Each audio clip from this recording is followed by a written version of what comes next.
अस्सलामुअलैकुम जी। Concept of modern physics six edition है। आर्थर बाइजर का चैप्टर 1 चल रहा है। रिलेटिविटी का प्रॉब्लम 50 है। Find the mass in giga electron volt over c square particle whose total energy is 4 giga electron volt whose momentum is 1.5 giga electron volt over c। वो कहता है find the total energy in the particle in the reference frame which momentum is 2 giga electron volt.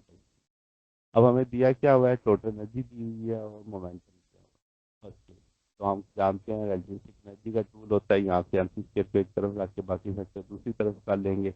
इन सब की values डाल देंगे, energy की value पता है, मोमेंटम की वैल्यू पता है, तो ये 3.728 गीगा इलेक्ट्रॉन वोल्ट आ जाएगा। यहाँ से मैथ निकाला जा सकता है, इसके दूसरी तरफ जाकर डिवाइड हो जाएगा, 3.728 गीगा इलेक्ट्रॉन वोल्ट। फिर नेक्स्ट केस में उसने मोमेंटम बदल दिया। पहले 1.45 था, वो कहता है 2 ले लो, 2 गीगा इलेक्ट्रॉन वोल्ट ओवर सी। तो उसकी वैल्यू डाल के हम एनर्जी निकाल सकते हैं। तो इस सारे के फैक्टर कैंसिल हो जाएंगे, इस सारे को लेकर स्क्वायर रूट कर इसका जो भी आंसर आएगा जमा करके उसके ऊपर स्क्वायर रूट डाल देंगे।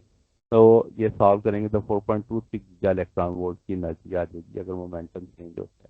तो ये हमारे पास सोल्यूशन है। अगर आपको इसमें कोई बात पूछनी हो, डाउट हो, नीचे कमेंट्स में पूछ सकते हैं। वीडियो अच्छी लगी हो तो वीडियो को लाइक कीजिएगा, दोस्तों के साथ शेयर कीजिएगा, चैनल को सब्सक्राइब कर दीजिएगा। अब तक के लिए इतना ही, इंशाअल्लाह नेक्स्ट देखेंगे। ओके, अल्लाह हाफिज।